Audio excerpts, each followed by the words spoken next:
Bonjour à tous et bienvenue dans ce nouveau vlog. Aujourd'hui un vlog un petit peu spécial puisque ça va être un vlog où on va faire du développement web puisque moi-même je suis développeur web, intégrateur de métier. Donc je me suis dit pourquoi ne pas partager tous les conseils que je pouvais vous donner sur ma chaîne YouTube et allier en même temps le développement web et la radio. Eh ben oui, ce sont deux activités, ce sont mes deux passions. Et donc pour ce premier vlog de développement, eh bien je vous propose de développer un player web. Alors on va pas voir l'intégralité d'un player web de bout en bout. Je vais surtout vous montrer la partie côté client, comme on appelle ça. Et puis je vais partir aussi du principe que vous êtes à l'aise en HTML, en JavaScript et en CSS.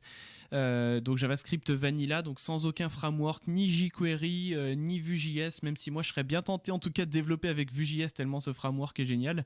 On va faire ça en pur JS, CSS et puis HTML et puis voilà.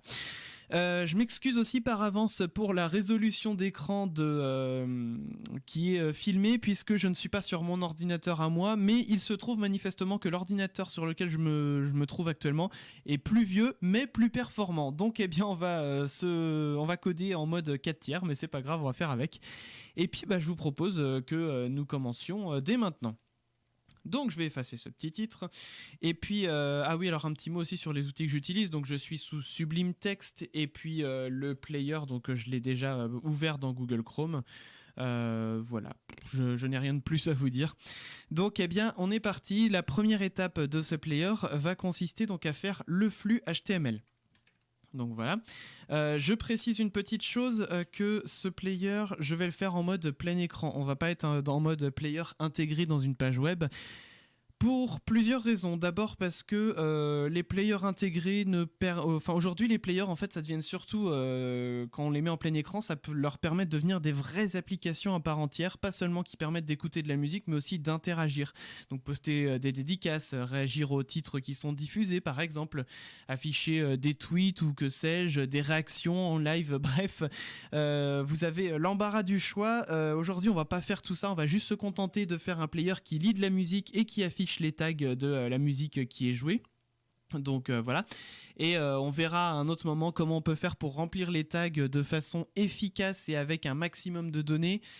Et on pourra voir aussi à d'autres moments comment faire pour faire un système qui permet de réagir aux musiques qui sont diffusées en live, que tout le monde puisse voir les réactions, etc. etc. C'est en tout cas le concept du player d'Utopic. Actuellement, si vous allez sur player.utopicradio.com, je vais vous mettre un petit aperçu d'ailleurs. Voilà, c'est en train de charger. Le son est coupé, c'est parfait. Alors les pochettes d'albums sont affichées. On voit donc le player qu'on peut lancer ici, le volume, des petites interactions. Si je clique sur un smiley, voilà, il s'en va un petit peu comme sur Facebook, les pochettes d'albums, etc., etc. Bref, revenons-en donc au player qu'on va coder. Donc on va faire quelque chose d'un petit peu similaire à ça. D'ailleurs, je vais rouvrir justement le player puisque je vais avoir besoin de quelques sources au fur et à mesure de ce tuto. Je vais honteusement pomper sur mes propres sources, c'est bien. Donc, revenons-en donc à nos moutons.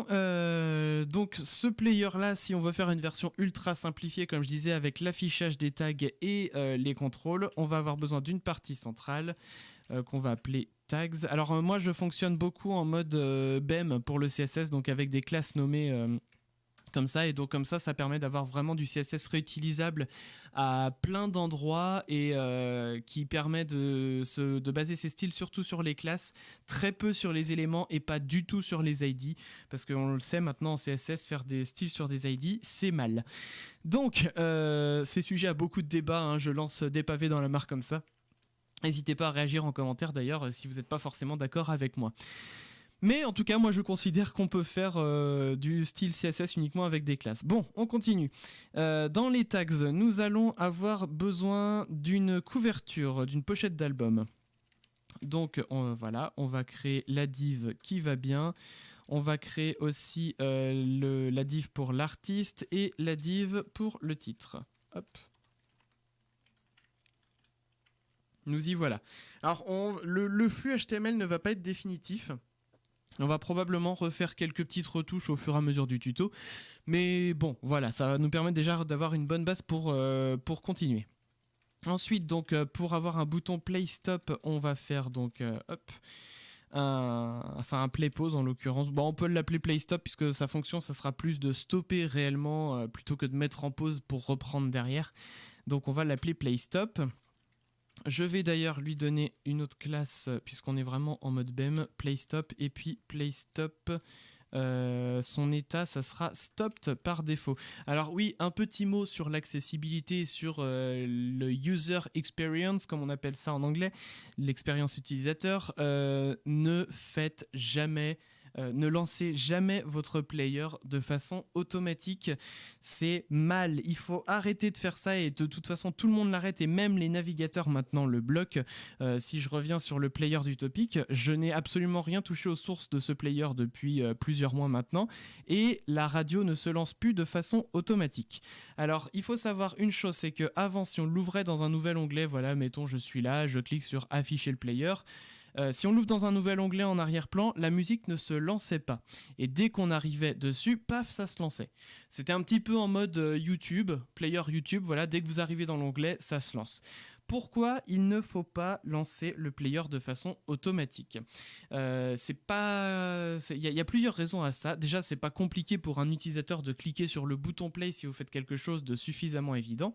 Et c'est pour ça que moi j'ai mis le bouton play à cet endroit-là, avec la petite icône connue de tout le monde, et aussi parce que dans beaucoup de players, comme le lecteur Windows Media par exemple, VLC et compagnie, le bouton play c'est en bas à gauche. Donc on respecte les codes qui ont été imposés depuis longtemps.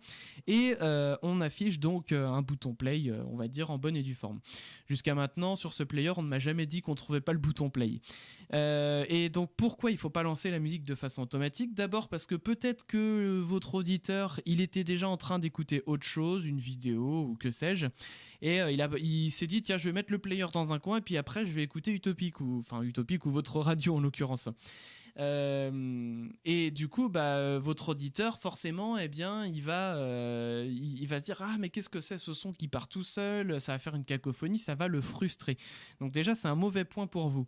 Ensuite autre chose aussi à savoir, c'est que imaginez un petit peu, vous êtes dans le noir, il y a tout le monde qui dort chez vous, que ce soit vos parents, vos enfants, bref. Et puis vous dites ah, tiens j'aimerais bien écouter un peu de musique là, j'arrive pas à dormir, je vais écouter un peu de musique. Erreur! L'après-midi même, vous avez laissé vos enceintes à fond. Qu'est-ce que vous faites ? Vous lancez le player et là il y a la musique qui part à fond, qui réveille tout le monde, ça fait aboyer le chien, ça réveille vos enfants ou vos parents. Bref, c'est pas du tout une bonne chose. Donc ne lancez pas par pitié le son de façon automatique, ça ne sert à rien. Si vous faites un bouton play intelligible, les gens le verront. Ah et puis il y a un dernier argument aussi contre ça. Et d'ailleurs maintenant les téléphones portables ont tous bloqué la lecture automatique pour ça, c'est que ça grille de la data inutilement à vos auditeurs, quoi. Pensez bien que les auditeurs, ils n'ont pas forcément un forfait avec beaucoup de gigas de data. Donc si on peut leur en économiser un petit peu le temps qu'ils lancent un petit peu tout ça, qu'ils visitent votre player, qu'ils essayent de voir un petit peu avant de cliquer sur play, eh bien, il vous en remerciera. On revient donc sur notre code maintenant que j'ai passé mon petit coup de gueule. Hop. Du coup, on en était donc à notre bouton Play Stop. On va avoir besoin de deux états à ce bouton Play Stop. Un état stoppé, donc celui dans lequel nous nous trouvons actuellement. Je rappelle que je suis en mode BEM, d'où le nom des classes avec les doubles tirets et double underscore. Je vous renvoie à Google pour que vous tapez BEM, BEM, CSS derrière et vous trouverez plein de sites qui en parlent. D'ailleurs, notre état ici, ça sera Playing. Voilà. Et puis on va avoir besoin aussi d'un input de type, je ne sais pas écrire, un input de type range. On n'aura pas besoin de name ni d'id en l'occurrence, et on va lui donner donc la classe controls volume. Voilà. Je vais avoir besoin de deux icônes en SVG, une pour play, une pour stop. Je vais aller chercher chez Matériel.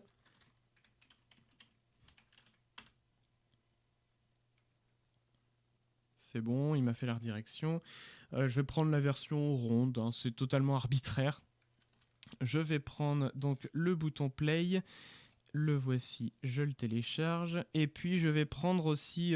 alors je sais que j'ai mis stop, mais je trouve que l'icône pause est plus parlante qu'un carré. Même si voilà, tout le monde connaît le bouton stop, généralement le pause est plus parlant.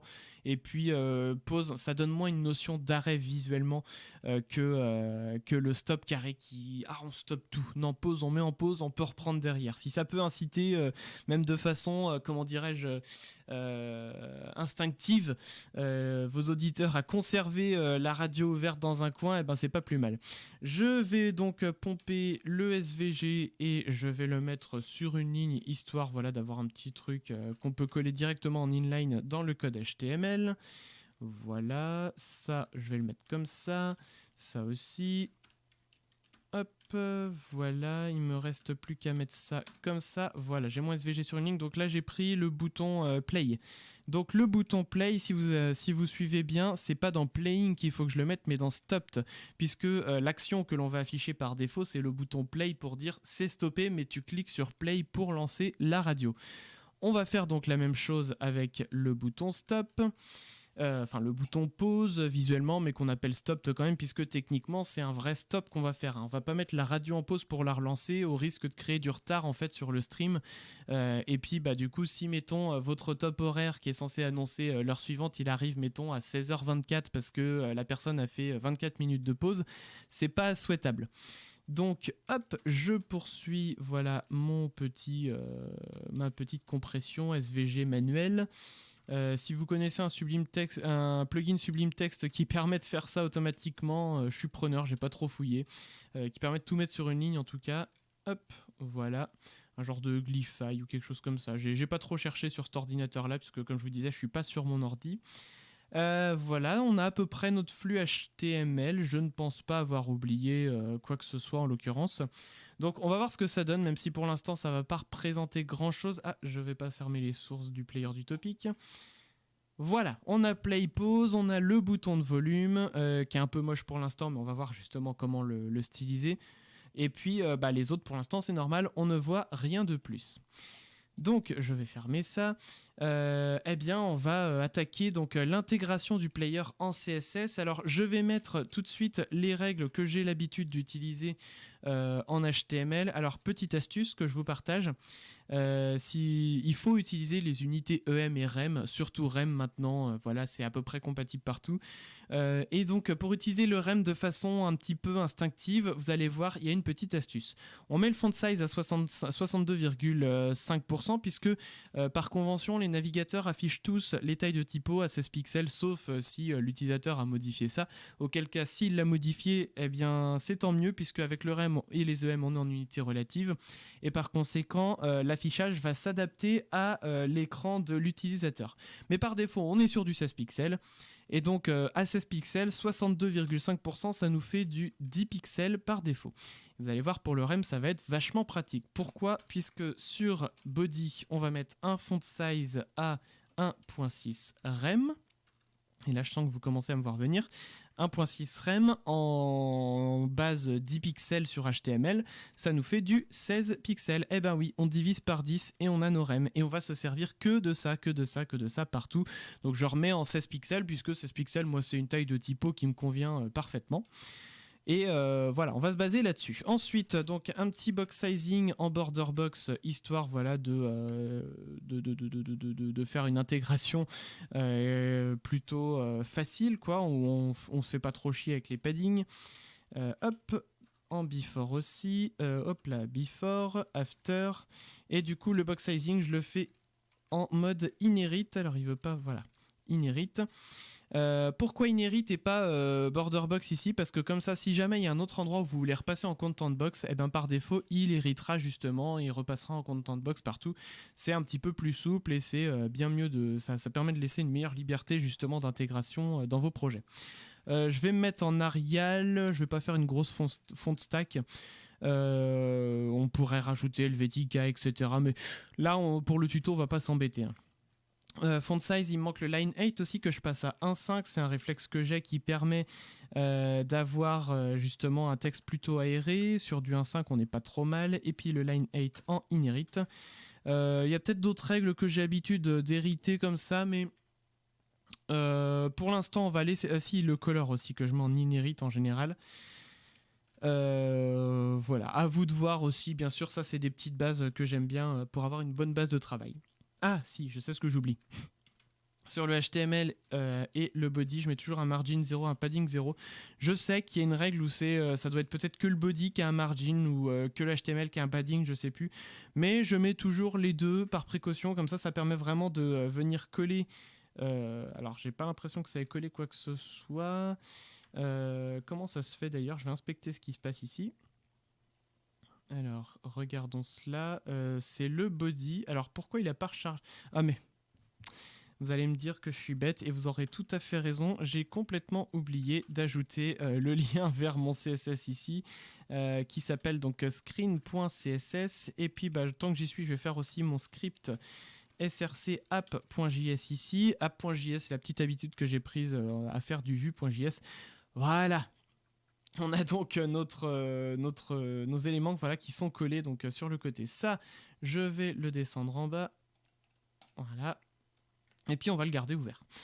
Donc on continue nos styles par défaut sur les boutons maintenant. Sur les boutons, le line 8, je vais le virer, je vais enlever le 1.5 exceptionnellement, puisque là on voit que c'est pas tout à fait centré verticalement. Là je recharge, donc il a réduit un peu la taille du bouton, mais ça a surtout permis de centrer verticalement les éléments, les petites icônes à l'intérieur du bouton. C'est pas plus mal, hein, c'est pas plus mal, on va pas se mentir. Et puis sur le input range, alors c'est là justement que je vais aller chercher les styles du player parce que je sais que c'est pas encore tout à fait formalisé sur le input range, donc je vais pomper les styles. Vous voyez, il y a du WebKit, il y a du Moz qui traîne, donc je vais pomper honteusement toutes les règles sans vraiment chercher à savoir s'il y a des bonnes choses à pomper là-dedans ou pas. Bref, le fait est que ça marche sur le player du topic, donc autant reprendre ce qui fonctionne. Alors là, on voit plus, mais il est bien là. Alors, je ne sais pas si je vais réussir à cliquer dessus. Hop. Je ne le vois plus. Alors, comment ça se fait? Je vais regarder mon input range. Ah, c'est pour ça. C'est parce qu'il y a un display none dessus. C'est normal. Le voici qui devrait réapparaître. Sauf que voilà, comme il est en blanc sur blanc pour l'instant, on ne le voit pas. J'ai oublié un truc sur le button que je vois que j'ai ici là sur le input range, c'est le appearance none.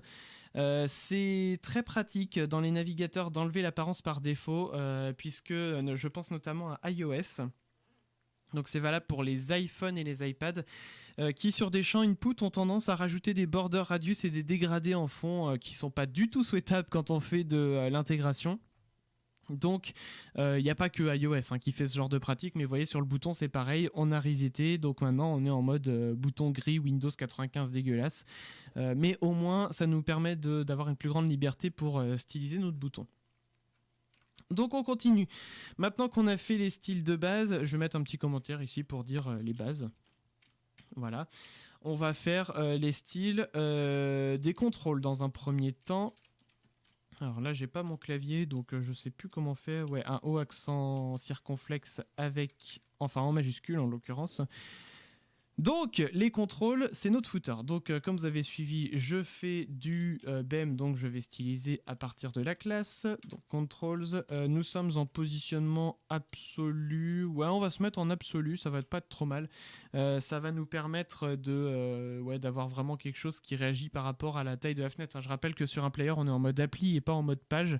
Donc, eh bien, le mode absolu est tout à fait justifié. Je vais lui mettre un left right à 0, un bottom à 0. On va lui mettre un 8 à... Donc si vous avez suivi, 12.8 rem, ça fait 128 pixels. Un cookie pour ceux qui ont répondu 128 pixels.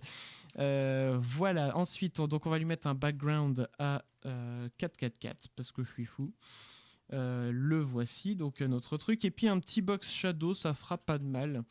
Oui, je suis très inspiré par le material design, mais j'aime beaucoup les règles qui sont derrière ce design, donc c'est pour ça que j'aime bien les suivre. Je les trouve en tout cas tout à fait pertinentes. Voilà, et puis en RGBA, un truc qui est pas trop violent non plus, on va mettre du 0.54, on va voir ce que ça donne. Ouais, bon, pour le tuto, on va le laisser comme ça, faudrait réajuster un petit peu, mais on va le laisser comme ça. Donc ensuite... Alors, je suis un grand amateur du Flexbox depuis que ça existe. Alors, je sais qu'il existe maintenant les grilles et plein de choses, mais le Flex nous suffira amplement pour ce qu'on veut faire. Et d'ailleurs, on ne serait même pas obligé de l'utiliser, qu'on y arriverait quand même. Donc, on va faire du display Flex là-dessus. Nos éléments, on va les aligner au centre, et puis on va les justifier sur la gauche. JCFS, voilà. Alors oui, vous voyez que par exemple je tape JCFS, je fais tab, ça remplit par Justify Content FlexStart. C'est le plugin Emmet dont je suis tombé amoureux dès que je l'ai découvert dans... Alors je crois que je l'avais découvert oui, avec Sublime Text, mais il existe pour tous les éditeurs de texte et les IDE. Ce plugin est magique, installez-le, ça s'appelle Emmet, voilà, c'est écrit comme ça. Parce que ça vous permet de faire des choses assez magistrales en CSS. Donc par exemple, vous tapez B0, L0, vous mettez un petit chapeau à chaque tour, vous mettez pause A par exemple, vous faites tab, et il va vous faire les 3 règles d'un coup. Et il ne sert pas que pour le CSS, en plus il sert aussi pour l'HTML. Tout à l'heure, je ne sais pas si vous avez fait gaffe, j'ai appuyé sur point d'exclamation, j'ai fait tab, il m'a sorti tout un template HTML par défaut. Si vous tapez par exemple input text, voilà, il vous met le curseur directement dans le name, vous lui donnez mettons un nom à votre input, et puis après il vous propose de changer de texte, vous refaites tab, je vais y arriver, il vous propose l'ID, bref, voilà, c'est plutôt sympa. Puis l'autre truc qui est magique aussi, vous faites un UL avec mettons 5 LI 54 non 5 LI à l'intérieur, avec un lien dont le href sera dièse parce que vous n'êtes pas inspiré, puis vous mettez mettons un texte lorem ipsum de 6 mots, vous faites tab et voilà, vous avez un UL avec 5 LI, 5 A et puis du texte à l'intérieur. Enfin, vous voyez, c'est magique. Alors, je précise, encore une fois, si jamais je suis sponsorisé dans une vidéo, je le dirai en début de vidéo. Là, je ne suis ni sponsorisé par Sublime Text, ni par Emmet, ni par, je l'ai dit en début de vidéo, Vue.js. J'adore ces 3 technos, ces 3 outils, mais je ne suis sponsorisé par aucun d'entre eux. Donc voilà, je reviens donc sur ce qu'on était à faire. Si je voulais ajouter aussi un petit padding sur ce truc de 1.6 rem. Et voilà, notre bouton est centré, notre contrôle de volume l'est aussi. Alors j'ai oublié un truc sur le volume, c'est un input range, donc il faut quand même lui donner quelques petites précisions. Par exemple que notre volume minimum ça sera du 0, que le max ça sera 1, puisque c'est l'API JS de la web audio qui nous l'impose. J'y reviendrai tout à l'heure. Et donc le range, histoire d'avoir 100 crans, de 0 à 1 en allant d'un pas de 0,01 en 0,01, ça nous fait 100 unités de volume. C'est parfait pour ce que l'on veut faire. Voilà. Et voilà. Bon bah c'est pas mal. C'est pas mal, ouais. Allez, on continue du coup avec le bouton play pause. Du coup que l'on va styliser. Donc du coup je l'ai appelé play stop. Alors oui, il voulait me faire entrer une abréviation, c'est des fois émettre des codes un petit peu, vous appuyez sur échappe et ça permet d'annuler ce qu'il proposait de faire. Alors, PlayStop. Donc, PlayStop, nous avons dit que... nous sommes sur une barre qui fait 128.2, au moins les 1.6 pixels de padding. Donc, ça fait qu'on va avoir, de mémoire, un 9.6 rem en hauteur et en largeur. Je vais regarder. Eh ben, c'est parfait, c'est exactement ça que je voulais. Je vais lui retirer le background transparent. Et pour la bordure, on va lui mettre une bordure de 2 pixels en solide. Et puis pour la couleur, on va mettre pour l'instant du blanc. Voilà ce que ça nous donne. Et alors si aussi, voilà, color dièse FFF pour le blanc aussi. Alors voilà, la couleur ne change pas puisque on est sur du SVG, mais il y a une petite astuce toute bête pour ça. Vous faites ici, vous rajoutez un fil égal current color. Hop, vous l'ajoutez évidemment sur les 2 SVG. Hop, je sauvegarde. Et voilà, il prend comme ça la couleur que vous avez mise, si ça c'est pas magique. Et du coup pour le SVG, je trouve que les icônes sont un petit peu petites à l'intérieur du bouton, donc on va les grossir un petit peu. Et donc pour ça, je vais aller chercher ça, je vais rajouter SVG derrière. Alors là, j'utilise pas de classe, j'ai pas mis de classe sur le SVG, il faudrait que j'en mette une, mais pour le besoin du tuto, on va faire ça rapidement. Et alors, on va lui mettre un 64 en width et un height à 64. ce qui va nous donner quelque chose. Alors voilà, pour l'instant on a encore les 2 play pause qui s'affichent et donc qui font quelque chose d'un petit peu moche, mais justement on va y venir juste après. Je voulais juste rajouter un petit border radius des familles, ça mange pas de pain, de 4 pixels. Voilà, comme ça va arrondir un petit peu les angles. Allez, on va mettre à 8. Ouais, comme ça c'est bien.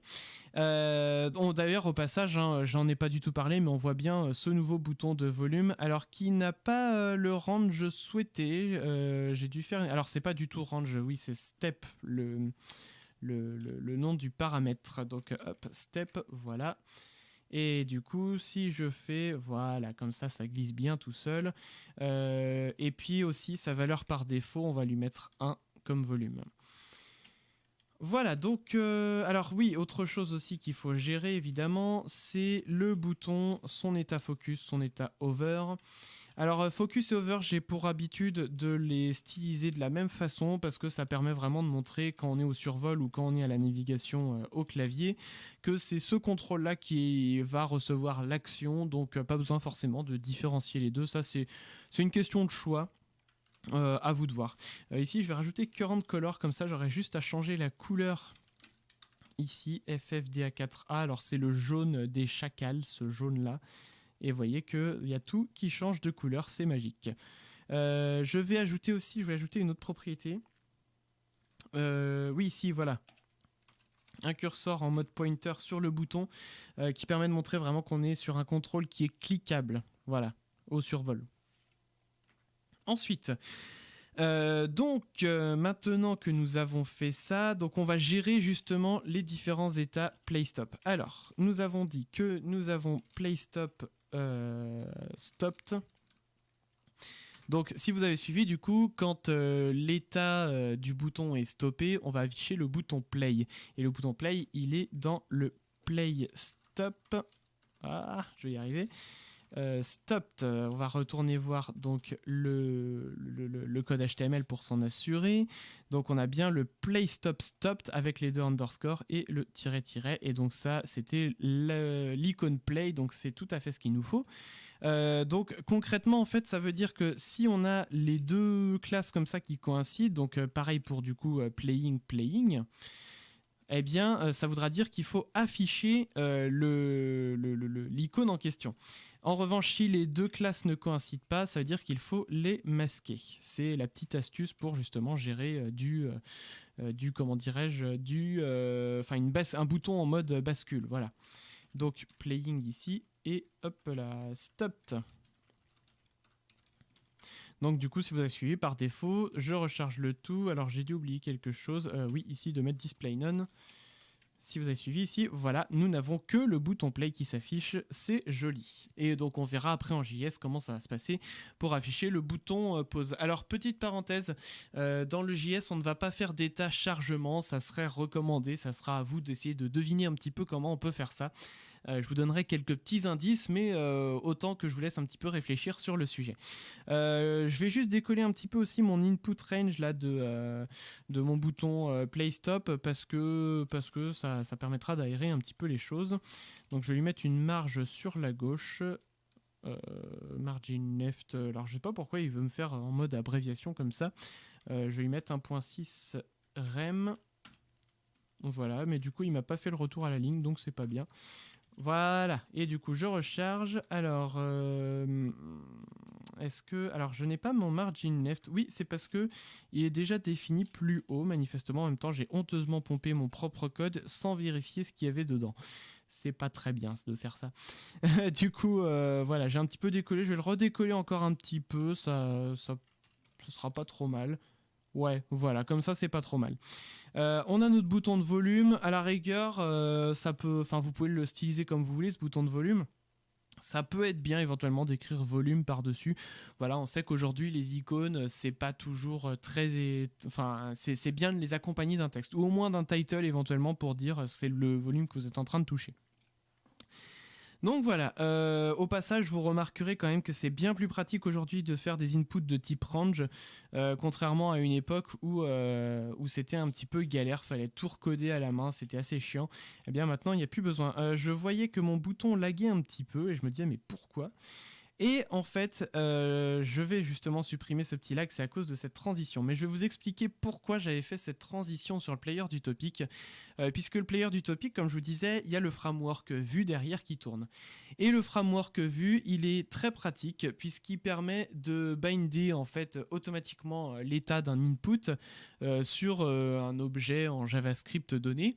Et par conséquent, j'avais bindé ma valeur d'input sur directement en fait sur le volume de l'objet audio. On va voir ça un petit peu derrière comment ça marche en JS, mais sur le volume de mon objet audio, et par conséquent ça permettait de faire un petit fondu qui était pas trop brut, si bien que quand je cliquais mettons ici sur le bouton, bon, eh bien on voit pas tellement la transition, mais il me semble que de mémoire ça permettait de faire ce petit fondu assez agréable. Donc voilà, c'était la petite astuce. Du coup, si je retire la transition, normalement, alors j'ai toujours cette transition, je sais pas si elle est encore quelque part, j'ai pas l'impression, alors peut-être qu'il a mal rechargé le truc. C'est bizarre. Bon, je vais pas, c'est pas tellement l'objet de ce tuto, donc on va pas forcément s'embêter à voir un peu plus pourquoi ça marche pas. Bref, je passe donc à la suite du tuto. Donc suite du tuto justement où on va à donner du style, je vais y arriver donc à la partie principale, à l'affichage des tags. Donc je vais mettre une petite tags ici. Et eh bien on est parti. Donc pour l'instant nous avons le main. Alors le main c'est pas compliqué. Il va prendre en gros, ce qu'on va faire avec ce main, c'est qu'on va lui faire prendre toute la place. Il affichera la pochette d'album en fond un petit peu flouté, un petit peu comme les vidéos YouTube, vous savez, où les vidéos elles sont beaucoup plus petites et le tour derrière, eh ben, on met du flouté pour que ça soit un petit peu plus joli. D'ailleurs dans cette vidéo je ne l'ai pas fait, mais voilà, c'est pas tellement le but de la vidéo, on va dire, de faire quelque chose de joli. Le but c'est de vous apprendre des trucs. Mais bon voilà, ça sera l'idée du player avec la couverture donc au centre et les tags en dessous. Donc pour ça, du coup, nos tags, on va les mettre en position absolue. En bottom, du coup, vu que notre footer faisait 128 pixels de haut, eh bien, on va l'écarter de 128 pixels du bas. On va le mettre à gauche à 0, à droite à 0, en haut à 0. Et puis, alors, puisque pour le moment, nous n'avons pas encore de pochette d'album à notre disposition, je vais déjà préparer le terrain puisque c'est avec un attribut style que ça va se passer. Je vais mettre un petit Pixum Photo. Je vous invite à aller sur le site de Pixum Photo qui propose de magnifiques photos. Hop, point d'interrogation random, qui viennent tout droit du site Unsplash, que je trouve génial au passage. Encore une fois, je ne suis pas du tout subventionné par Unsplash, mais j'adore ce site, il y a des superbes photos. Si j'en mets 2-3, vous voyez, ça change un petit peu du Lorem Pixel. Alors on voit pas forcément l'ensemble des photos puisqu'elles sont relativement grandes, mais voilà, ça change du Lorem Pixel et les photos, il y en a beaucoup plus aussi en réserve. Donc du coup pour que notre fond s'affiche bien, alors justement j'ai fait une bêtise, je voulais pas le mettre directement sur classe puisque comme c'est un fond, on va le flouter ce fond comme je disais, et pour ne pas flouter en fait toute la partie tag, on va donc l'isoler. Du coup je vais l'appeler tags background, je vais lui mettre mon style ici, et du coup notre background justement on va lui donner tout de suite des règles CSS pour justement faire en sorte qu'ils prennent toute la place. Et du coup, d'ailleurs j'ai oublié, c'est sur ce truc là qu'on va mettre un background size cover pour que ça prenne toute la place possible et que ça remplisse surtout bien tout l'espace disponible. Un no repeat. Et puis une position centrée pour être sûr de bien centrer l'image. Et nous y voilà. Oh, une belle photo de la mer. Si je recharge, j'ai une autre photo. Alors, je sais pas si c'est Venise, mais en tout cas, ce sont des canaux. Et puis, une photo avec des chevaux, manifestement. Vous voyez, on trouve un petit peu de tout sur Unsplash, mais c'est plutôt sympa. Des cintres avec des fringues, pourquoi pas. Donc, on a dit qu'on allait flouter cette photo. Donc, pour flouter, on va faire un petit filter avec donc ces blurs. Ouais, c'est ça, c'est blur. Et puis on va mettre un blur à 20 pixels. Pourquoi 20 pixels, je sais pas, mais ça va faire l'affaire en principe. Voilà, ça floute bien notre truc. Alors par contre, on voit qu'on a des petits tours blancs ici. Alors là, je vais le faire en mode direct pour voir si c'est bien efficace cette règle-là. puisque ici, mettons, je vais mettre moins 20 pixels en bas, si j'y arrive. Ouais, c'est ça. Ça permet bien, du coup, si je mets moins 20 pixels un petit peu partout, d'éliminer le plus possible. Alors, je pense que moins 20, ça suffira pas. Mais on voit déjà que ça permet quand même d'éliminer un petit peu de blanc. Donc, on va se contenter de moins 20, puisque j'ai mis 20 pixels pour le filter. Donc, on va mettre moins 20 pour les autres. Voilà, hop, je mets moins 20, pas 2100, ça sera beaucoup trop. Moins 20 pixels. Par contre, vous voyez qu'on a un petit scroll voilà, sur le côté. Pour régler le problème, on va mettre du coup un overflow hidden sur le tags. Et voilà, comme ça ne déborde plus. On a notre magnifique fond. Magnifique, hein, en est-il. Donc, flouté, c'est ça que je veux dire. Ensuite, donc nos tags ici, on va les mettre donc en mode la couverture au centre et les tags en dessous. Voilà. Et donc pour faire ça, du coup, je vais les wrapper dans un inner qu'on va mettre donc en mode display flex. Et puis je vais redonner quelques petites règles. Alors au passage, donc on est en mode BEM. Hein, donc ici, j'ai tags cover. Je ne suis pas tenu de rajouter inner ici. Hop. Avec underscore, puisque pour moi, cover, c'est vraiment, ça fait passer un enfant de tags au même titre que inner, mais voilà, on n'est pas tenu de rajouter inner entre les deux. Hein. Les classes ne sont pas forcément liées à l'arborescence HTML. Ça, c'est important de savoir ça en BEM. Donc, dans mon inner, hop, je vais rajouter ma règle. J'efface ce truc. Dans mon inner, donc on a dit qu'on était en mode display flex. Du coup, vu que c'est vertical, puisqu'on a dit la pochette, puis en dessous les tags, je vais ajouter une direction colonne, une justification centrée, donc JCC, voilà. Tout va être centré, clairement, là-dedans. Hop, ACC, AIC. Voilà. Alors, pour l'instant, on ne va pas voir grand-chose, mais bon, bah, on continue hein, dans tous les cas.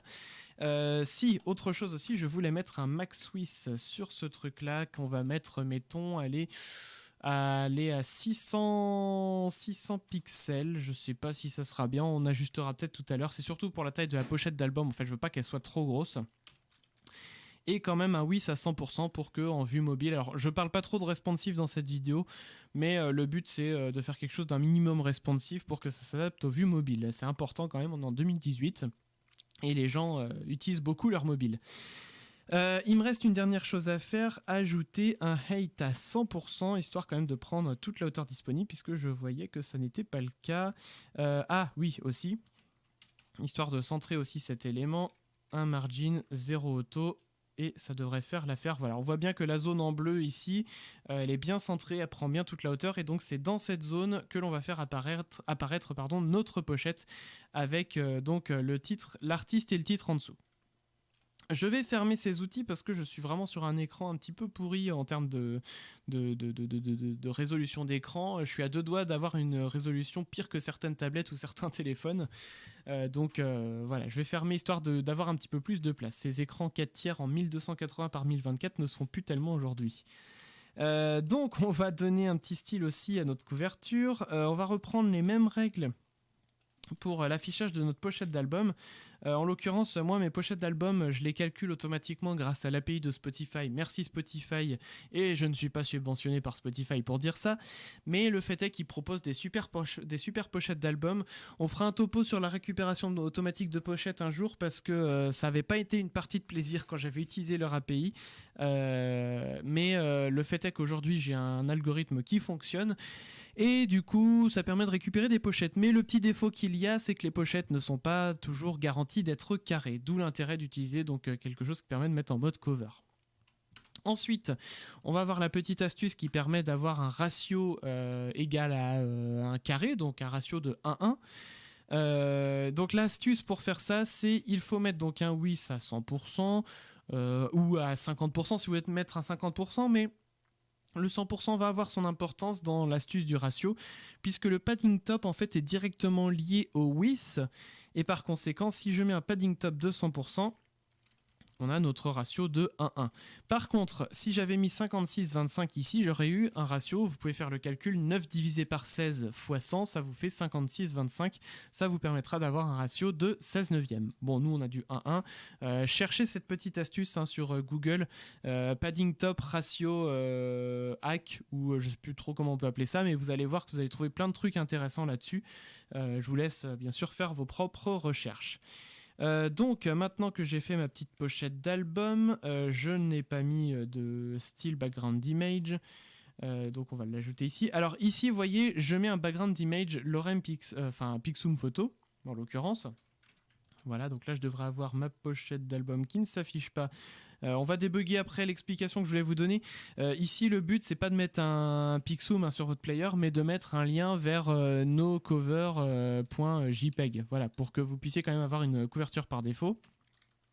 Donc ici, voilà. Ou une couverture pour dire que c'est en train de charger, en tout cas. Je vais regarder du coup pourquoi ça ne s'affiche pas. J'ai certainement oublié quelque chose. Si, c'est là et je sais pourquoi on ne le voit pas, parce que comme on est en mode background ici, en mode position absolue, lui n'apparaît plus. Donc je vais lui mettre un position relative et ça y est, il apparaît direct, donc c'est génial. Même pas besoin de z-index. Voilà. Et ça apparaît, c'est magnifique. On a une belle pochette d'album. Ça pourrait faire une belle pochette, ce coin d'herbe, je sais pas trop comment on peut appeler ça. Et donc il nous reste à afficher. Alors, moi par défaut, ce que je fais quand j'ai mon tag artiste titre, c'est une habitude que j'ai pris depuis longtemps. Dans artiste, j'écris chargement. Et dans titre, de la radio. Ça évite d'avoir à faire en fait comment dirais-je, aidez-moi, d'avoir à faire une div supplémentaire tout simplement dans le code HTML. Voilà, on utilise ce qu'on a déjà. Je vais y arriver. Il est tard en même temps, là, quelle heure il est minuit 33 et vous voyez que je n'arrive même pas à trouver quel est l'élément HTML qui permet de faire des points de suspension. Pour le tuto, on va faire ça, mais c'est que moi, sur mon clavier, sur mon ordi à moi, je fais une combinaison de touches et ça me fait direct les 3 petits points, les vrais 3 points de suspension. Donc pour l'instant, on va se contenter de ça. Je vois que mes tags disparaissent dès lors que la pochette apparaît. Je vais regarder pourquoi. Manifestement, ils ont l'air d'être bien là, mais c'est particulièrement étrange. Sous une certaine résolution, on ne les voit plus. Alors attendez, ce qu'on va faire, c'est qu'on va le mettre sur un côté. Et si je mets tags artistes... alors je soupçonne, j'ai dit qu'il n'y avait pas besoin de z-index, il va peut-être y en avoir besoin d'un. Alors on va regarder ça tout de suite. Déjà, j'aime pas mon position relative qui apparaît ici. J'ai dû me planter à l'ajouter à tous les coups. Ouais, c'est ça. À tous les coups, je l'ai ajouté sur le cover, ce truc. Bah oui, tiens, voilà. Et donc celui-là, on a dit qu'on le mettait sur le inner. Voilà. Voilà, comme ça les tags ils restent affichés. Les tags qui restent affichés justement, mais ils sont affichés, mais ils sont en noir, on les voit pas très bien. L'astuce pour maintenant que tout le monde connaît, c'est de mettre du blanc. Voilà, du blanc. Alors du blanc, j'ai pas. Bah oui, si je le mets sur le cover, ça va pas faire grand chose. Par contre, si je mets du blanc sur le inner, vu qu'en plus tout à l'heure on a ajouté le color inherit, ça devrait le faire. Et bah oui, on a du blanc. Alors c'est pas fini, puisque nos tags, on va leur donner un petit peu plus de style quand même, on va pas se contenter d'afficher du Arial bêtement comme ça. Donc pour afficher du coup des tags un petit peu plus sympas, alors moi j'ai pris pour habitude depuis très longtemps aussi d'afficher l'artiste en uppercase. Pourquoi? Ça permet, en fait j'ai pris cette convention puisque de mémoire c'était je crois A2I qui devait afficher dans les cartouches les artistes en majuscules et les titres en casse classique en fait. Donc du coup moi je me suis dit c'est très sympa de différencier les artistes comme ça, on les met en majuscules et le reste en casse classique. Et par contre le titre du coup on va augmenter sa taille histoire de bien différencier les deux. Voilà ce que ça nous donne, chargement de la radio. On va revoir un petit peu les marges dans tout ça. Puisque notre couverture ça pourrait être bien de lui ajouter une marge basse. Alors on va essayer un 6 rem pour voir, enfin 16 pixels du coup. C'est peut-être pas encore assez. On va voir 32 pixels. Hop là, je vais enlever ce truc. Voilà, 32 pixels, c'est pas trop mal. Et alors là aussi où je voulais du coup resetter, donc le line 8 que j'ai mis au début, du coup clairement il va servir à rien, mais je vais le laisser par précaution. Enfin par précaution, disons que si je réutilise le code que je vais vous mettre à disposition d'ailleurs sur un GitHub, si je réutilise ce code, il vaut mieux du coup que je garde les conventions que j'ai faites, parce que si on rajoute du texte à d'autres endroits, ce 1,5 pourra nous servir. Donc on va lui mettre un line 8 de 1, tout simplement. Ça va permettre de coller un petit peu plus. Alors peut-être pas 1, on va mettre 1,25. 1,25, ça me plaît bien. Voilà, donc artiste titre. Alors autre chose aussi qu'il faut rajouter quand même dans nos tags, c'est un texte shadow obligatoire, parce que vous voyez que blanc sur quasiment blanc, eh bien ça se voit pas beaucoup. Donc je vais l'ajouter tout de suite, on va pas le décaler, on va lui mettre un blur assez grand. Ouais, 16 pixels c'est pas mal. Et puis donc on va pas mettre un noir complètement foncé, on va essayer en 0,54 dans un premier temps. C'est pas trop mal, j'aimerais bien avoir un fond clair pour voir ce que ça peut donner. En même temps quand ça charge on le voit un petit peu. Idéalement, alors je vais pas le faire maintenant, mais idéalement ce qu'il faudrait faire c'est avoir un dégradé, ce qu'on appelle un skim gradient, du bas vers le haut ici, qui permettrait en fait vraiment de faire ressortir encore plus le texte. Je vous laisserai chercher Skim Gradient sur Google, comme ça, je vais pas tout vous faire, le but c'est que vous puissiez faire un petit peu de votre côté, que vous puissiez manipuler un peu aussi. Donc voilà, chargement de la radio. Bon, et puis histoire d'être un petit peu dans la même trempe sur la couverture, on va ajouter aussi un box shadow avec les mêmes règles que notre texte shadow. 1.6 rem en RGBA à 0,00054. Voilà, on a un petit box shadow histoire de surélever un peu la pochette d'album. Eh bien, c'est pas trop mal en termes d'intégration. Il nous reste plus qu'à faire la partie JavaScript maintenant.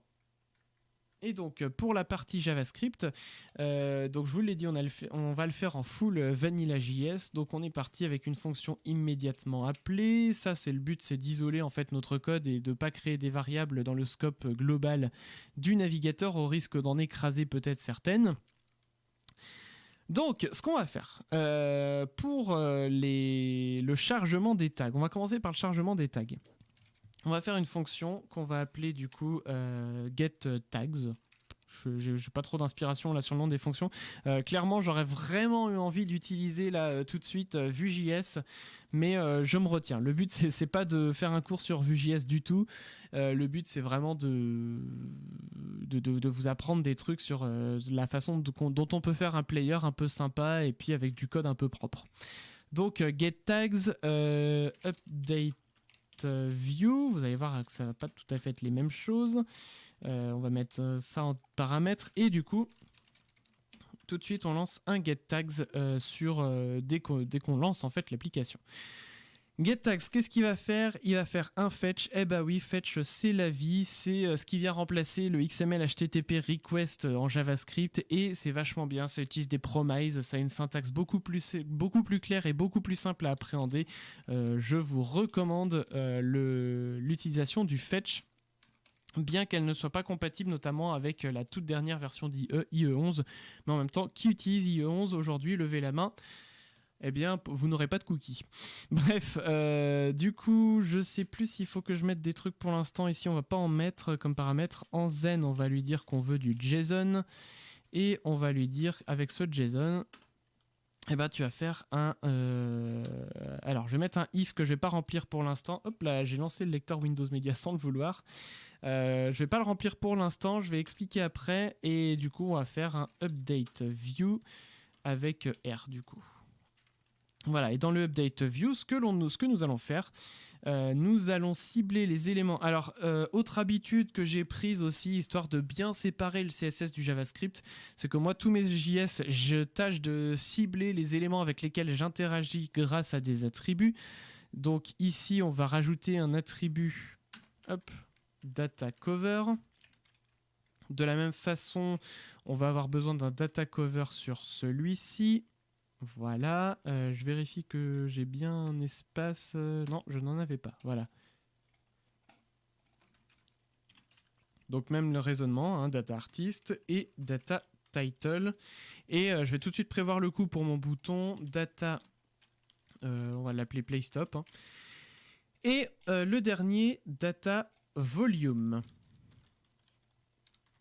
Si je sais l'écrire, évidemment. Donc voilà, on est paré pour utiliser que des data attributes. Alors on va manipuler des classes, notamment pour le bouton playstop. Mais voilà, comme je dis, le but c'est de récupérer les éléments, en tout cas grâce à leur data attributes. Donc pour faire ça, on va vraiment coder en mode full ECMAScript 2016 avec les arrays, les arrow functions et compagnie. Donc voilà, je ne me préoccupe pas de la compatibilité des vieux navigateurs. Là encore une fois, c'est à vous de voir ce que vous avez envie de supporter et auquel cas vous devrez adapter votre code en fonction de ça. Donc on va rechercher toutes les couvertures. Donc tous les trucs qui comportent data cover en attribute, et on va faire un for each. Donc on va l'appeler element. Hop là, mon arrow function elle n'est pas bien écrite, voilà. Je vais dézoomer un petit peu histoire de mieux voir le code. Ouais, pas moins, on va pas faire moins. Et donc element point style point background image égale URL plus tags.cover plus ça, voilà. Alors là, le tags.cover il sort pas de nulle part puisque alors j'ai pas dit ce qui se cachait derrière Utopic Tags. Faut savoir, alors je vais faire une petite parenthèse, un petit aparté là-dessus. Utopic Tags, donc bon déjà c'est une URL de redirection qui renvoie vers api.utopicradio.com/tags et qui renvoie toute une ribambelle de JSON.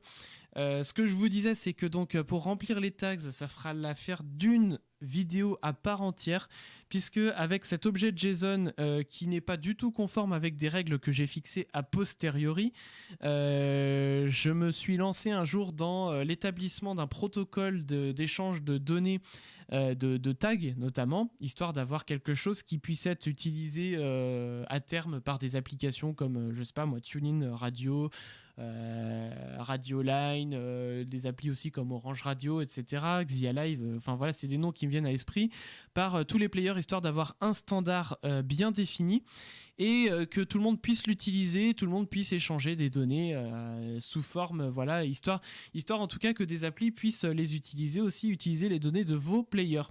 J'ai fait un site qui parle de ça, il est sur rtds.c-mh.fr. Où j'explique en fait un petit peu comment dirais-je la philosophie du truc. J'avais écrit toute une documentation pour expliquer comment doit fonctionner le RTDS.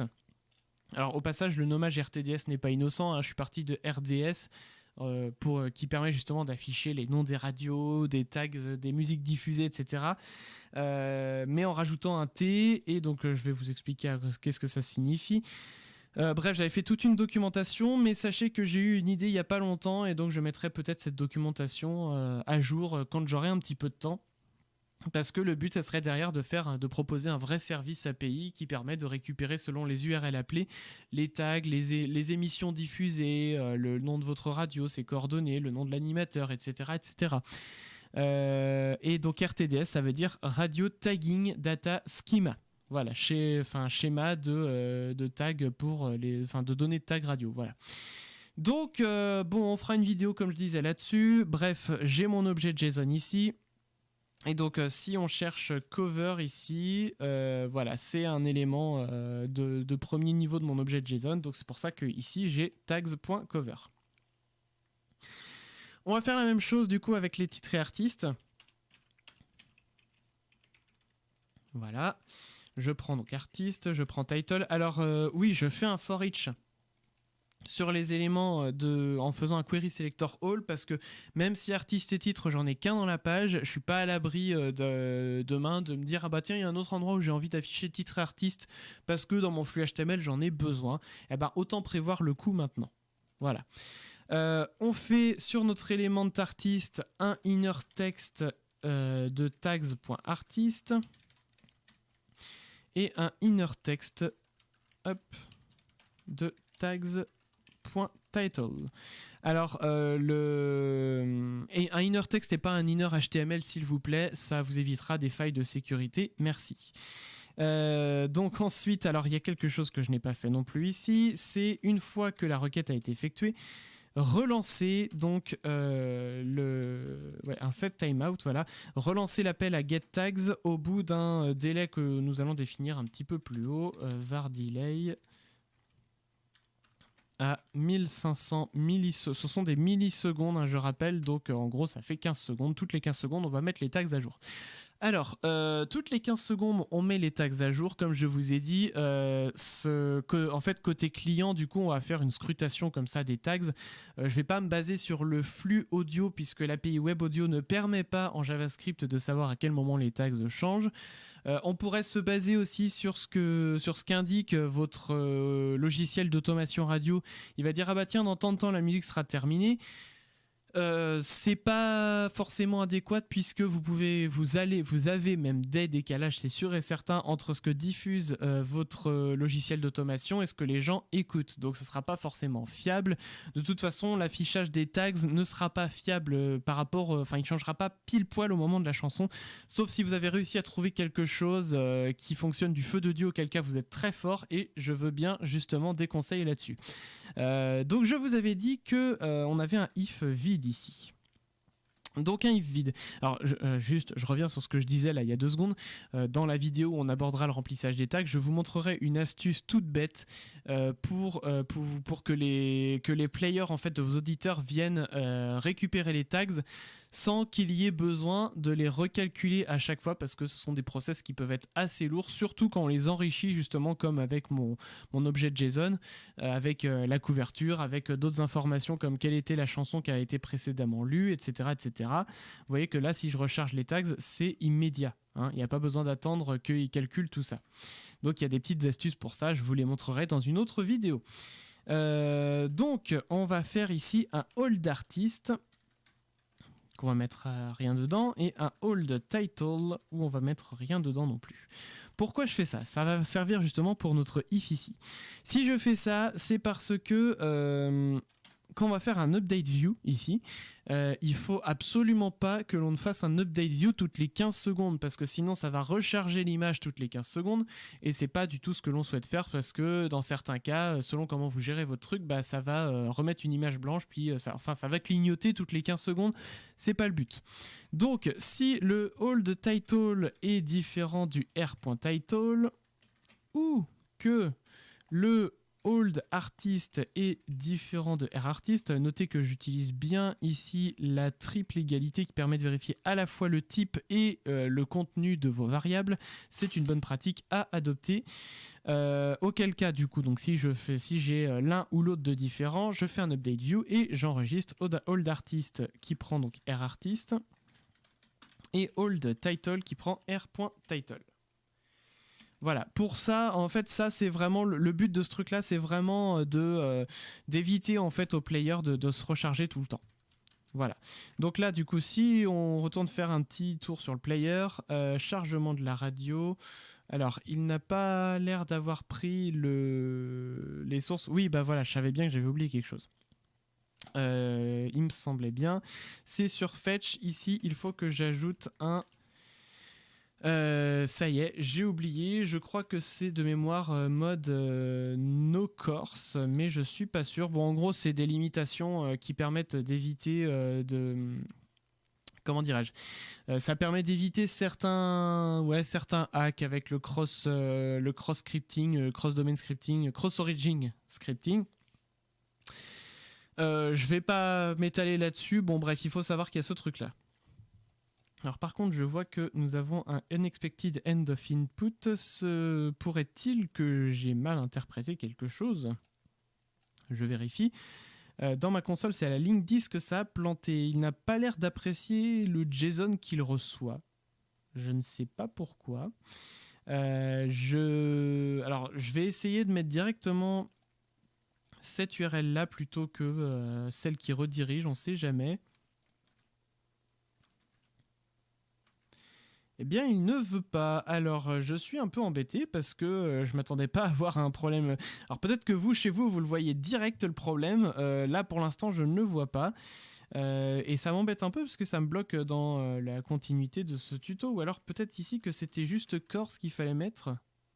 Eh ben regardez, voilà, on a la pochette, on a le Hanson Humbop qui est diffusé actuellement. Si l'on vérifie, ici, on devrait voir donc l'appel à tags qui va se refaire sous peu, puisque voilà, si j'ai bien fait mon truc, toutes les 15 secondes, il appelle tags. Du coup, on n'a rien vu clignoter, ça prouve bien qu'il n'est pas passé dans la mise à jour de notre truc. Donc là, si je mets un point d'arrêt, vous allez voir que là, sous peu, ça va s'arrêter. J'attends un petit peu. Voilà. On a bien reçu les tags, donc c'est toujours les Hanson avec Humbop. Donc en théorie, on va le voir tout de suite en faisant du pas à pas. Hop, ça ne passe pas dedans. Et puis il dit, bah la prochaine fois, s'il te plaît, retourne-moi appeler les tags dans 15 secondes. Alors un truc que je devrais pas faire ici, c'est mon set timeout. Je vais le mettre ici. Parce que comme ça, si le fetch il prend un petit peu de temps, lui il se dit d'office dans 15 secondes on va réessayer, et comme ça si jamais vous avez une erreur au niveau de vos tags et que derrière ça n'entre pas là-dedans mais plutôt dans un catch que l'on n'a pas mis en tout cas ici, eh bien ça permettra quand même de refaire l'appel 15 secondes plus tard, voilà, de ne pas rester bloqué avec des vieux tags juste parce que vos scripts a planté. Voilà. Donc, eh bien, on va poursuivre maintenant que les tags se mettent à jour. On va donc s'occuper du bouton play et du bouton de volume. Donc c'est parti. Pour cela, on va faire donc une méthode qu'on va appeler bind events. Et donc notre fonction bind events, c'est elle qui va permettre de binder les événements. Un cookie pour ceux qui ont complété la phrase. Donc ici, on va faire un document.querySelectorAll. Data play stop, nous l'avons appelé. Et on va mettre ça dans un arrêt. Et on va appeler for each là-dessus pour binder les événements. Si j'arrive à écrire. Element, voilà. Et donc sur notre élément, nous allons faire un add event listener de clic, voilà. Et donc notre événement, même si on ne l'utilise pas, on va le mettre dans le paramètre. Et donc au moment où on clique, on va se servir de l'état du bouton pour savoir si on est en lecture. On va se baser sur les classes. Il y a deux façons de faire. Soit on se base sur les classes du bouton, enfin même trois façons de faire. Soit on se base sur la classe du bouton, soit on se base sur un booléen qu'on a mis à côté, soit on se base sur l'état du flux audio. Ce qui serait un peu moins déconnant, mais comme j'ai dit aujourd'hui, on va pas voir comment gérer l'état du player, comment le relancer si jamais ça coupe. On fera ça dans un autre tuto. Donc, pour ça, on va faire un class list. Contains, est-ce qu'il contient un play stop,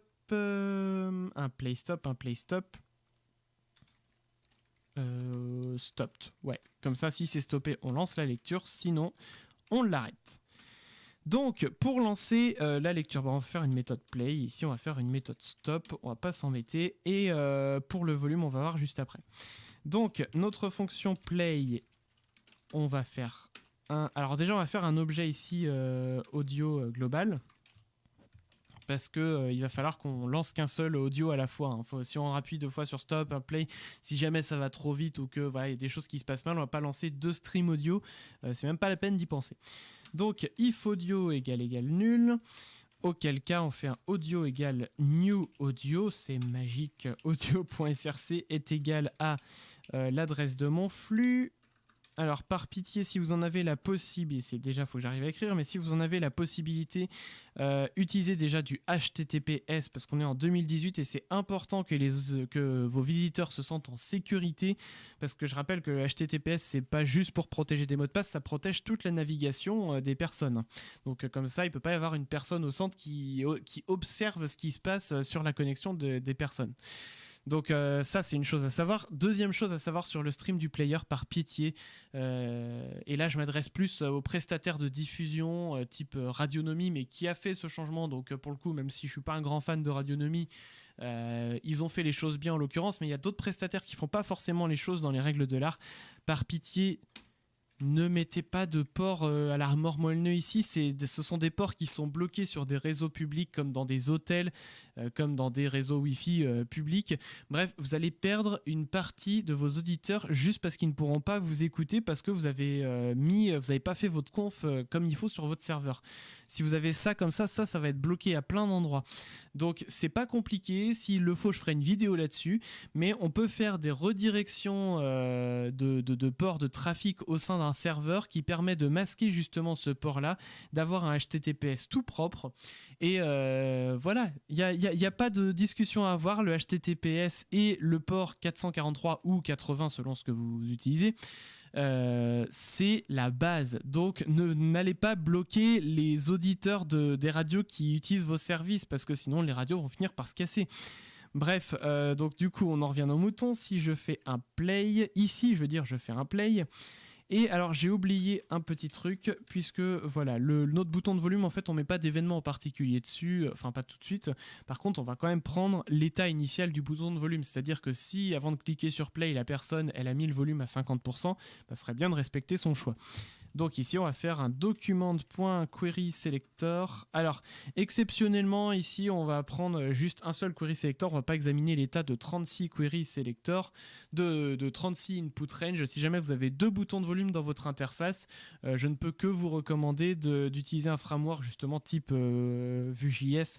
Alors il y en a d'autres, il y a Angular, il y a React entre autres, mais je ne peux que vous recommander d'utiliser des frameworks comme ça pour que tout soit synchronisé au même moment et que vous preniez pas la tête à dire alors attends, si j'ai un bouton de volume qui est à 50 mais que l'autre il est à 90, qu'est-ce que je fais, comment je fais pour les bouger en même temps, c'est un petit peu la galère. Donc ici on va faire une exception dans notre tuto, on va faire juste un query selector, un value.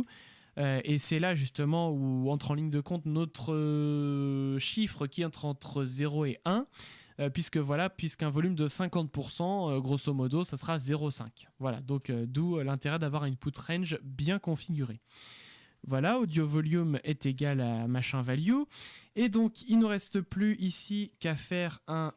Alors, je vais quand même le faire ici en mode array from sur tous les data volume que l'on trouve. Voilà, j'ajoute ma petite parenthèse ici et je vais faire donc alors du coup c'est un element.addEventListener de input. C'est un champ input, donc dès qu'il y a une modification qui opère ce champ, c'est un événement input qui est levé, auquel cas if audio est différent de nul, on va lui... Hop, j'ai encore lancé le lecteur Windows Media, je ne sais pas sur quelle touche j'appuie, mais pas sur une touche qui me plaît en tout cas.